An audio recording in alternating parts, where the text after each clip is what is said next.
오늘 말씀의 주제는 동행입니다. 동행. 결혼을 왜 합니까?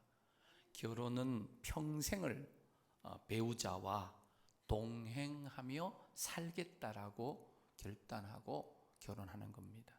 물론 평생을 배우자와 동행하며 행복하게 살겠다고 결혼은 하는데, 실제 그 결혼 생활에서 행복한 사람들도 있지만 불행한 사람들도 있다는 것은 너무나 안타깝습니다.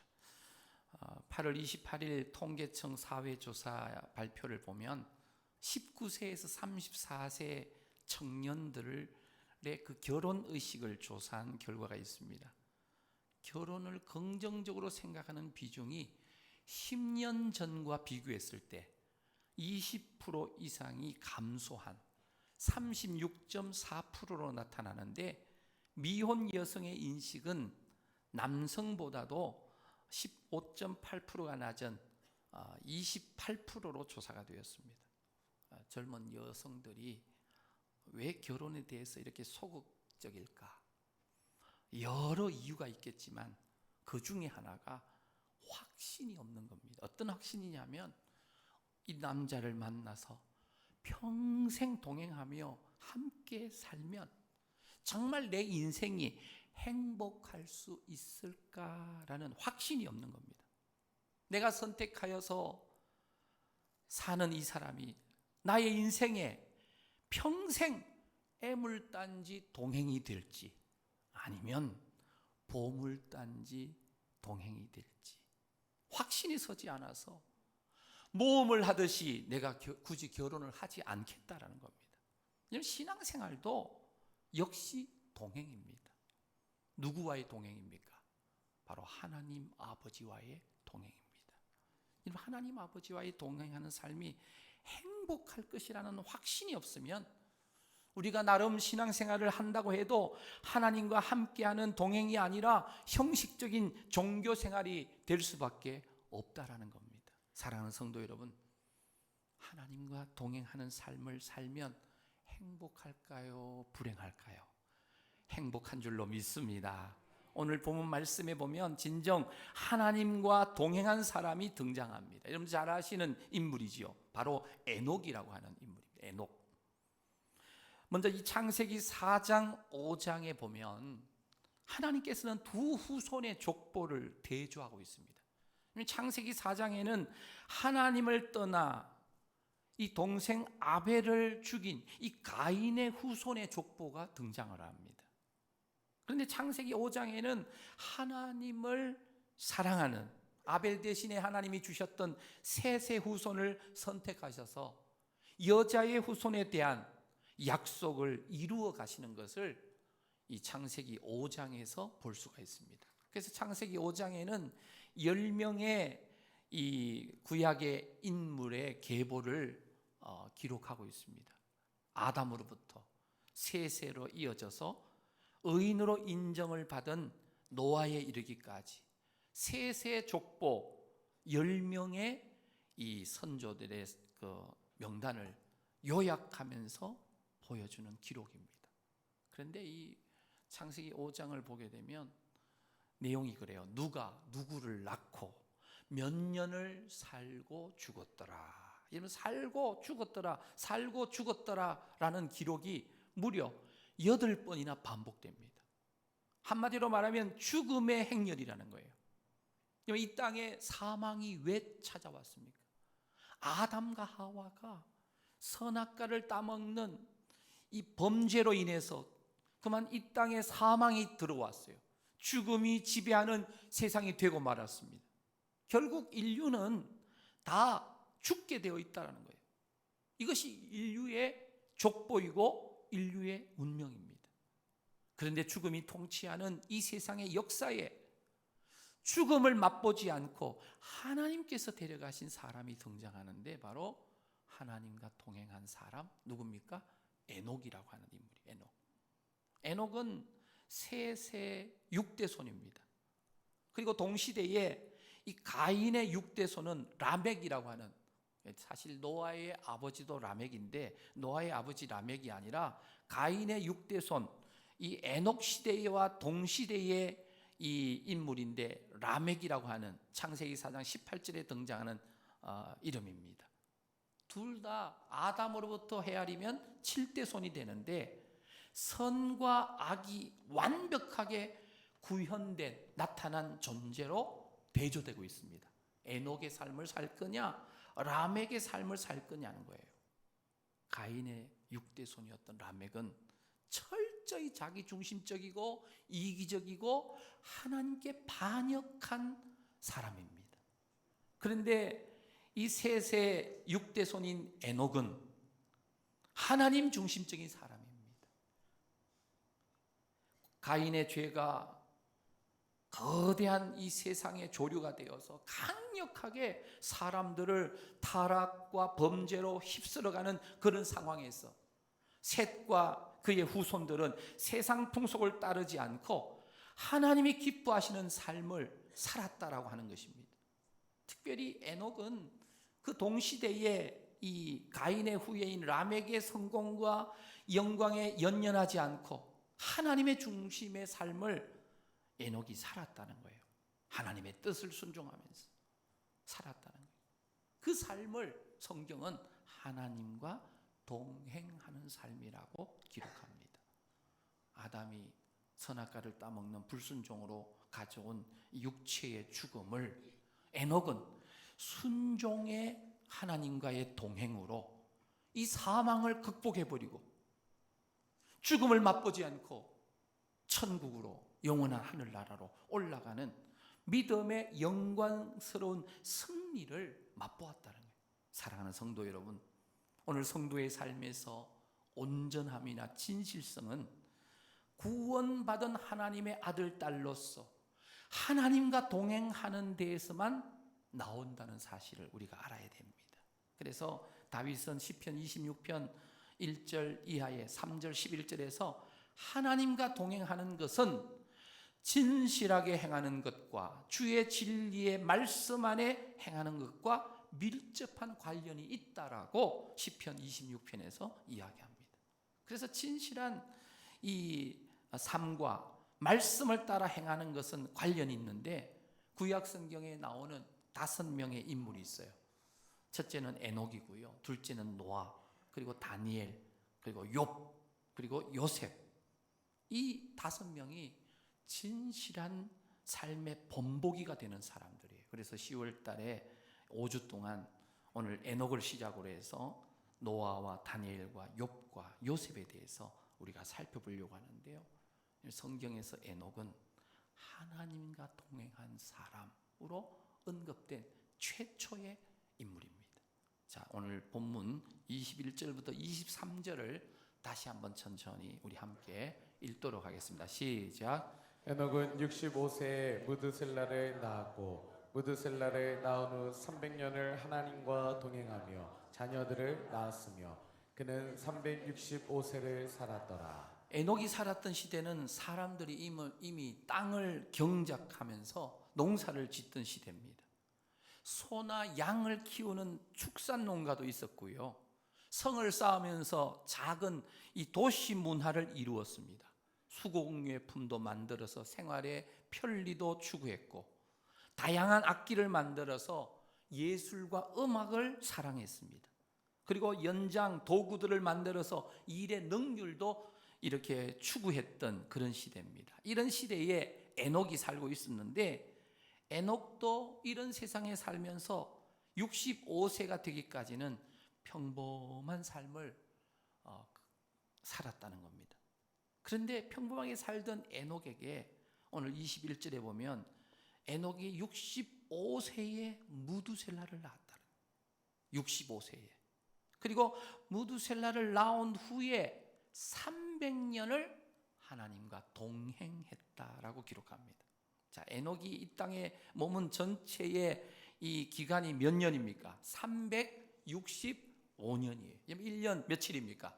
365일. 이 하루를 1년씩 환산한 것처럼 365년을 이 땅에서 살다가 하나님의 부르심을 받고 영원한 천국으로 승천을 했는데 365년을 살았다면 하나님과 동행한 시간도 365년이면 괜찮은데 이상하게 300년을 하나님과 동행했다. 65년이 빠져 있어요. 그래서 이 구분해서 기록한 이유가 있다는 거죠. 그게 뭐냐? 에녹의 인생에 65세에 낳은 아들, 바로 무두셀라라고 하는 이 아들이 인생의 전환점이 되었다는 거예요. 무두셀라 그러면 우리는 성경에서 가장 장수한 인물 정도로 우리가 알고 있습니다. 무려 969년을 살았어요. 31년만 더하면 1000년을 산 사람이 돼요.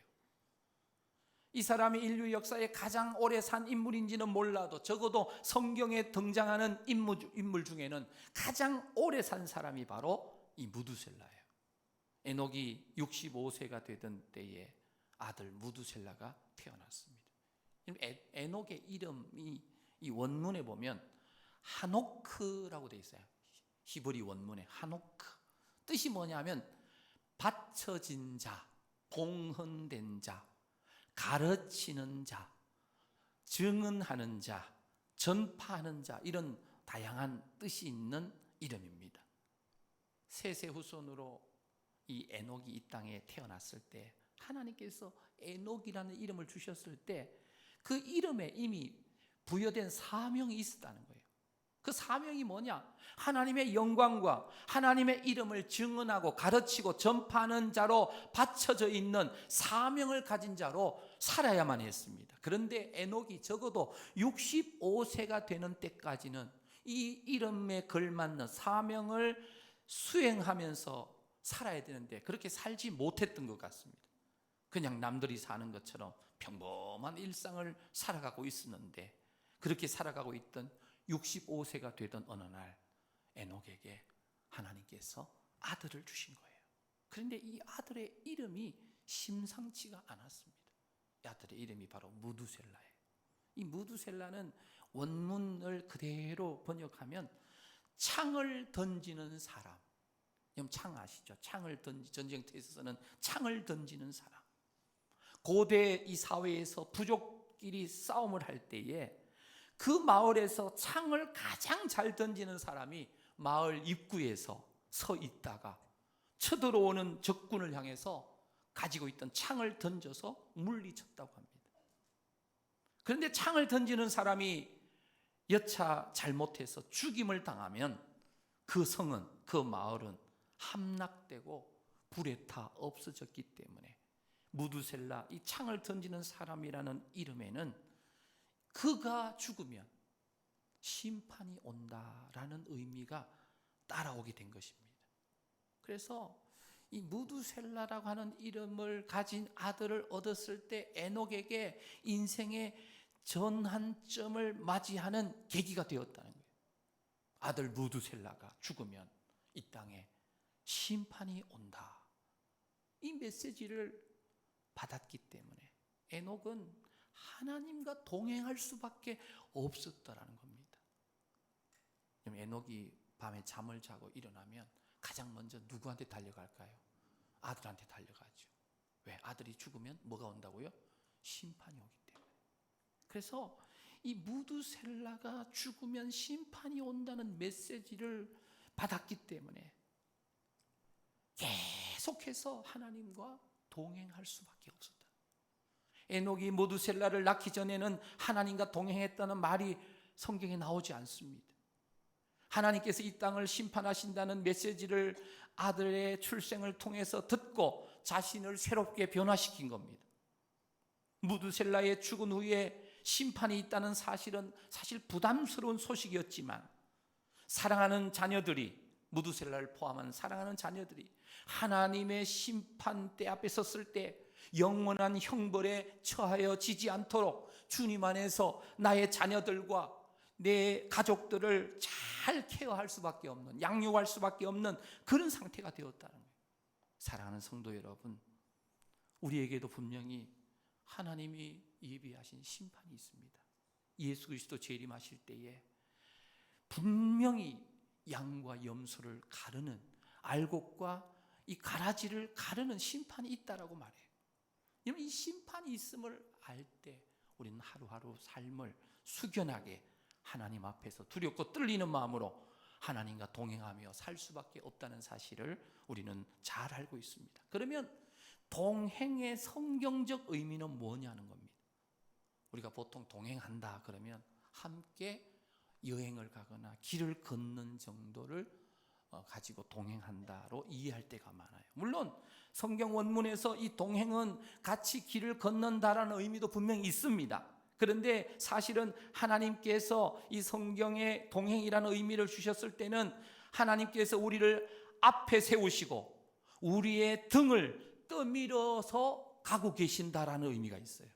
그러니까 이 동행의 이 주도권, 주체가 누구에게 있냐면 우리에게 있는 게 아니고 하나님께 있다는 사실을 믿으시기를 바랍니다. 하나님께서 에녹을 앞에 세우시고 에녹의 등을 떠밀고 인도하면서 동행하고 계시다는 거예요. 어디까지 몰고 갈까요?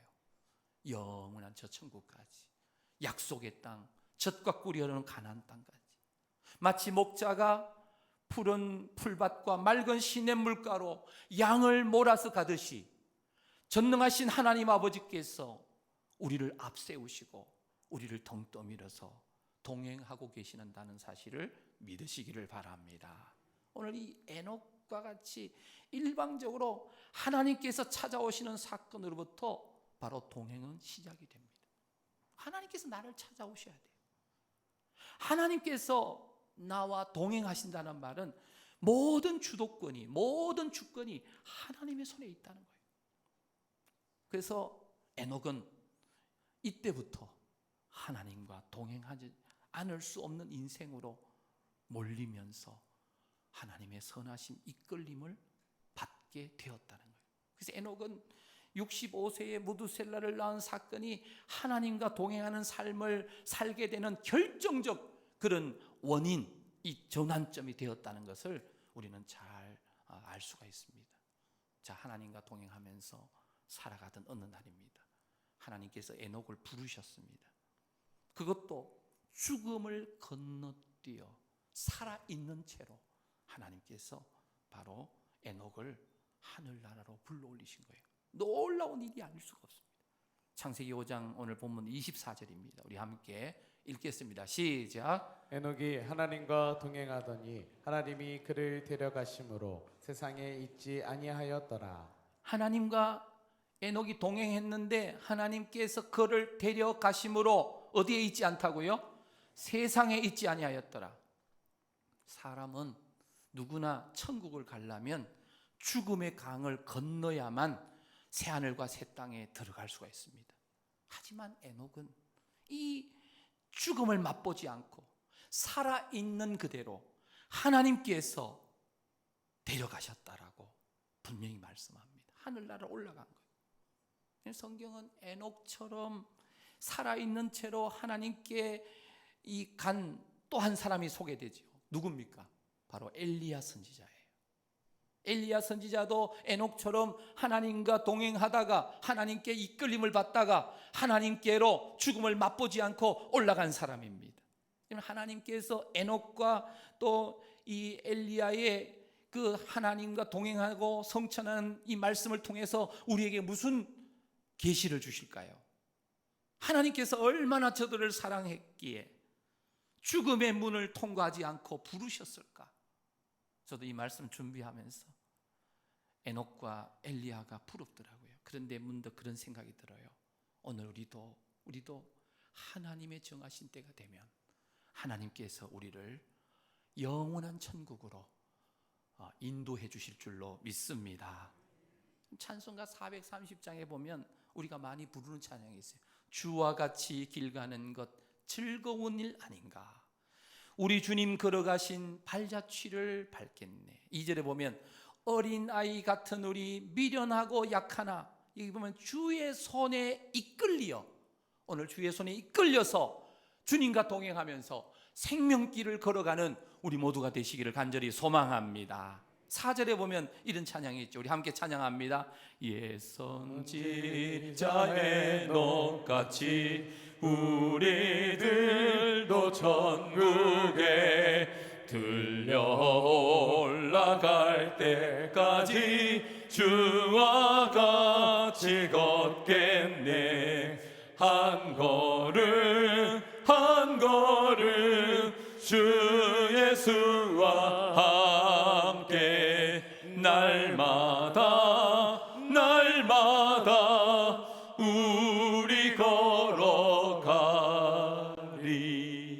아멘. 사랑하는 성도 여러분, 우리를 지으신 하나님께서 때가 되면 부르실 것이기에 우리는 모두 하나님의 손에 이끌려서 하나님과 동행하며, 성령님께 이끌려서 우리 하나님과 동행하며, 말씀에 이끌려서 하나님과 동행할 때, 하나님의 정하신 때가 될 때에 우리를 불러주시고 영원한 천국으로 올라가게 될 줄로 믿습니다. 그때가 될 때까지 주님과 동행하는 에녹 같은 삶을 사는 우리 송우 믿음의 가족들 다 되시기를 축복합니다. 그러면 사랑하는 성도님 여러분, 하나님과 동행했던 에녹의 삶은 구체적으로 어떤 삶이었는가? 여러분, 히브리서에서는 하나님과 동행한 에녹의 삶을 이렇게 기록합니다. 히브리서 11장 5절입니다. 우리 함께 읽겠습니다. 시작. 믿음으로 에녹은 죽음을 보지 않고 옮겨졌으니 하나님이 그를 옮기심으로 다시 보이지 아니하였느니라. 그는 옮겨지기 전에 하나님을 기쁘시게 하는 자라 하는 증거를 받았느니라. 에녹은 죽음을 보지 않고 옮겨졌는데 믿음으로 하나님이 그를 옮기셨다. 그래서 다시 보이지 않았는데 옮겨지기 전에 여기 이런 말씀이 있어요. 하나님을 기쁘시게 하는 자라 하는 뭘 얻었다고요? 증거를 얻었다. 자, 히브리서에서 에녹의 하나님과 동행하는 삶을 하나님을 기쁘시게 하는 삶으로 증언합니다. 그 당시에 많은 사람들이 하나님을 대적하고 근심케 하고 정말 마음대로 살았던 그 시대인데 에녹만은 반대였다는 거예요. 에녹은 앉아있든지 일어서든지 먹든지 마시든지 무엇을 하든지 하나님께 기쁨이 되고 영광이 되는 삶을 살았다는 거예요. 에녹은 하나님 아버지께 올라가는 그 순간까지 항상 하나님께 기쁨이 되는 삶이 그의 소원이었습니다. 그래서 우리 찬양이 있죠. 나 주님의 기쁨 되기 원하네. 내 마음을 새롭게 하소서. 새 부대가 되게 하여 주사 주님의 빛 비추게 하소서. 겸손히 내 마음 드립니다. 나의 모든 것 받으소서. 나의 마음 깨끗게 씻으소서. 주의 길로 행하게 하소서. 내가 원하는 한 가지 주님의 기쁨이 되는 것. 내가 원하는 한 가지, 내가 원하는 한 가지 주님의 기쁨이 되는 것. 사랑하는 성도 여러분, 이 땅에 하나님의 거룩한 자녀로 백성으로 살아가면서 가져야 할 유일한 소원이 있다면 주님의 기쁨이 되는 삶, 그래서 하나님과 동행하는 삶을 사는 우리 송우 믿음의 가족들 다 되시기를 축복합니다.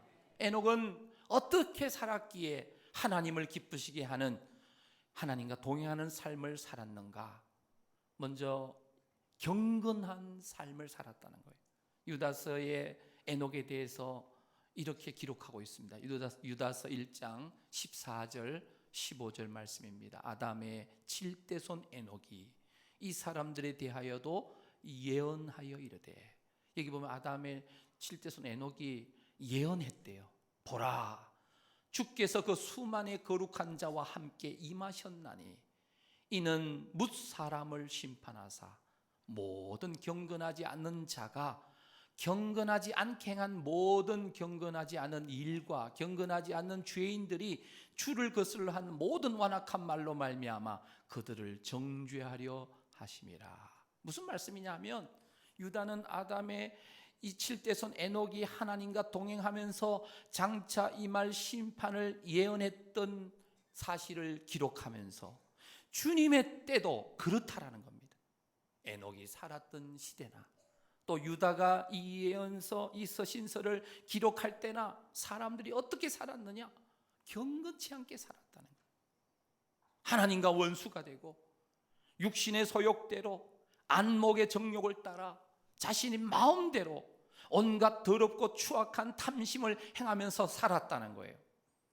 장차 이 말 심판을 믿지도 않았다는 거예요. 심판은 도대체 무슨 심판하면서 비웃으며 조롱했다는 거예요. 창세기에 등장하는 이 노아 홍수 이전에 이 시대의 사람들의 모습이 창세기 6장 5절 6절에 기록되어 있는데요, 여호와께서 사람의 죄악이 세상에 가득함과 그의 마음으로 생각하는 모든 계획이 항상 악할 뿐임을 보시고 땅 위에 사람 지으셨음을 한탄하사 마음에 근심하시고. 사람들은 항상 악한 계획을 세운다는 거예요. 그리고 계획대로 항상 악하게 살아간다는 거예요.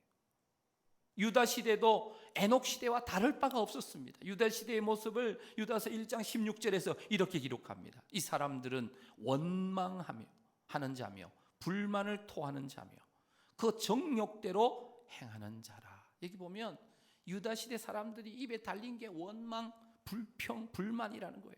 정욕대로 행했다는 거예요. 예수님 재림 때 임하는 심판 자체에 관심이 없었다는 거예요. 재림은 무슨 재림? 예수님 재림하지 않는다는 거예요. 그러면서 음란하고 추하고. 오늘 우리가 살고 있는 이 시대는 어떻습니까? 경건한 삶을 사는 사람이 많습니까? 아니면 추한 음란한 삶을 사는 사람이 많습니까? 분명한 것 하나는 항상 경건한 삶을 살아야 되는데 이 시대가 흘러가도 계속해서 경건치 않은 음란하고 추하고 더러운 세상이 펼쳐진다는 거예요. 그런데 에녹이나 유다는 경건하게 살았다는 거예요. 자, 두 번째는 심판이 있음을 깨닫는 종말지향적인 신앙을 살았다는 거예요. 종말지향적. 에녹은 아들 무두셀라가 죽을 즈음에 이 땅에 하나님의 심판이 있다는 것을 알고 내 아들이 오늘 죽을지 내일 죽을지 알 수 없으니까 항상 하나님의 심판이 있다는 것을 마음에 새기면서 경건하게 살았는데 바로 종말지향적인 삶을 살았다는 거예요. 실제 무두셀라가 죽던 해에 나이가 969살이었습니다. 그때 노아의 나이가 몇 살인지 성경은 이야기합니다. 지금 창세기 5장 25절에 보면 모두셀라가 187세에 라멕을 낳았어요. 그리고 라멕은 노아의 아버지인데 182세에 노아를 낳았습니다. 그래서 187과 182를 더하면 369세가 되는데 노아가 600세가 될 때 무두셀라의 나이가 600과 369를 더하면 969세예요. 노아의 나이가 600세 때 이 땅에 어떤 일이 일어났는가? 여러분 창세기 7장 6절에 정확하게 나옵니다. 우리 함께 읽겠습니다. 시작. 홍수가 땅에 있을 때에 노아가 600세라. 성경은 수학 공식처럼 정확하게 맞아떨어집니다. 무두셀라가 187세 때 라멕 낳았고 라멕이 182세 때 노아를 낳았는데 이 187세, 182를 합하면 369세예요. 그리고 노아의 나이가 600세 때 이 홍수가 왔는데 600세와 369세를 더하면 무두셀라의 369세를 더하면 969세가 되는 겁니다. 그래서 노아의 홍수가 정확하게 무두셀라가 세상을 떠난 그때에 바로 노아 홍수가 이 땅에 임했다는 겁니다. 무두셀라가 성경에서 가장 오래 산 이유가 있어요. 그게 뭐냐? 그 1000년 가까이 969년이 31년만 더하면 1000년이잖아요. 오래 참으시는 하나님의 마음을 이 무두셀라의 나이에다가 담아놓은 겁니다. 한 사람이라도 더 회개하고 주님 앞으로 돌아오길 기다리는 인내의 기간을 1000년 동안 계속해서 참으셨기 때문에 이 무두셀라가 969세라고 하는 가장 오래 산 인물이 되었다는 거예요. 노아 홍수 심판은 창세기 4장 5장에서 처음 예언이 에녹으로부터 시작했어. 에녹의 아들 무두셀라, 무두셀라의 아들 라멕, 라멕의 아들 노아에 이르기까지 4대에 걸쳐서 1000년 동안 심판을 예언해요. 그 계시를 처음 받은 에녹이 300년 동안 심판을 예언하는데 이 절정이 바로 노아 홍수예요. 노아 홍수. 이루어지는 것이 노아 홍수예요. 그래서 에녹은 항상 정말 지향적이에요.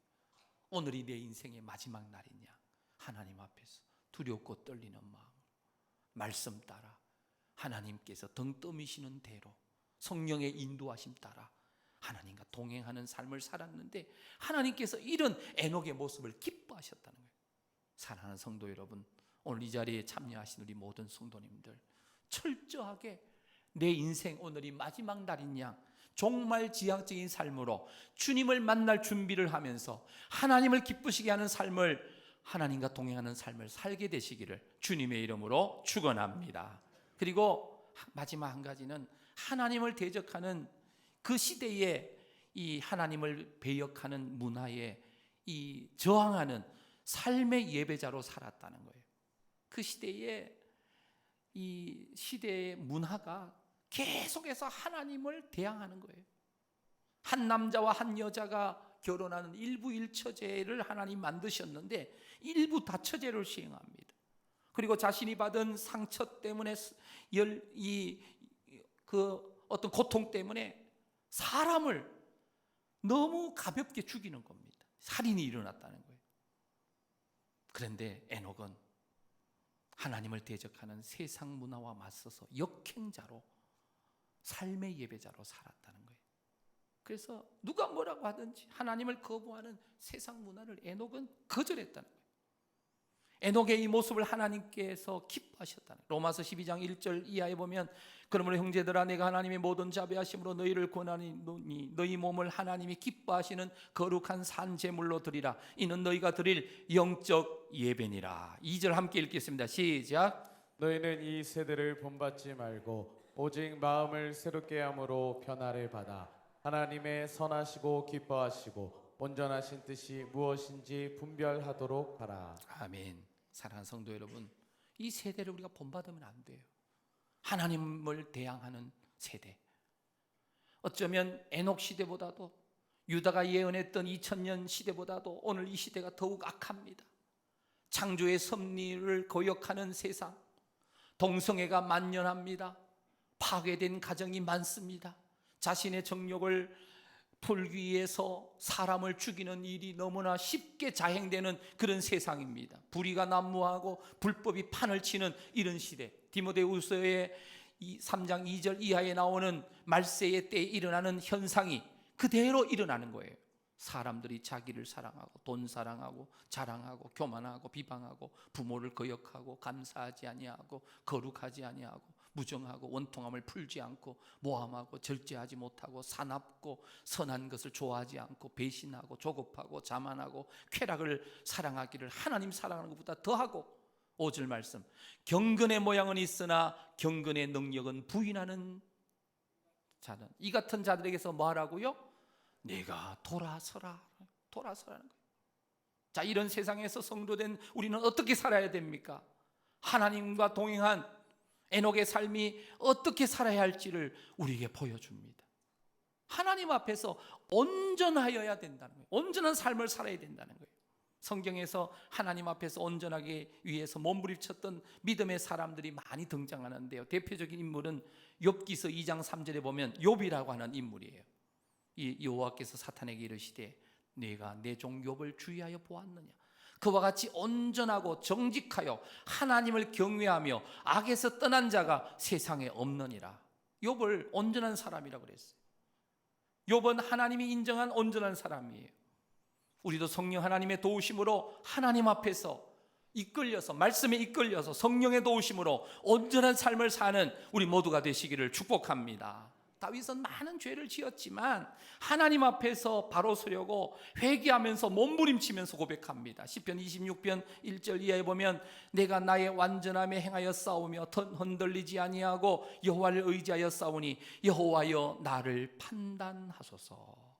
악하고 엄란한 세상에서 우리 가운데 오셔서 늘 동거해 주시고 동행해 주시고 동력해 주시는 성령님의 도우심으로 온전한 삶을 살아가시는 우리 성도님들이 되시기를 축복합니다. 잠언 20장 7절 말씀입니다. 온전하게 행하는 자가 뭐라고요? 의인이라.